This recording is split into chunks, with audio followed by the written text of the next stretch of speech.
മുസ്ലിം ഭീതി സൃഷ്ടിച്ച് വർഗീയ ധ്രുവീകരണത്തിനായി സിപിഎം ശ്രമിക്കുന്നതായി മുസ്ലിം യൂത്ത് ലീഗ് അഖിലേന്ത്യാ vice president advocate Shibu Meeran.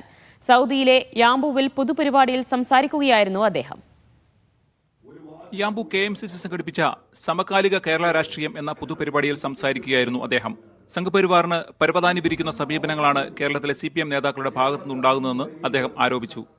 ഈ മോഹനൻ മാഷും ഈ വിജയരാഘവനുമൊക്കെ ശക്തമായ മുസ്ലിം വിരുദ്ധ പ്രസ്താവനകൾ നടത്തുമ്പോൾ സംഘപരിവാറിന്റെ നാവുകടം കൊണ്ട് അവരെ പോലും നാണിപ്പിക്കുന്ന രൂപത്തിൽ അവർ രാഷ്ട്രീയം സംസാരിക്കുമ്പോൾ നമ്മൾ വിചാരിക്കും ഇവരൊക്കെ തെറ്റിദ്ധരിക്കപ്പെട്ടതായിരിക്കും. KPA കരീം താമരശ്ശേരി പരിപാടി ഉദ്ഘാടനം ചെയ്തു.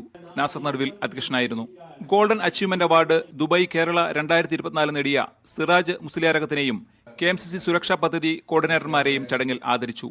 സിദ്ദിഖുൽ അക്ബർ, നിയാസ് പുത്തൂർ, അബ്ദുൽ കരീം പുഴക്കാട്ടിരി തുടങ്ങിയവർ സംസാരിച്ചു. Media 1 Yanbu.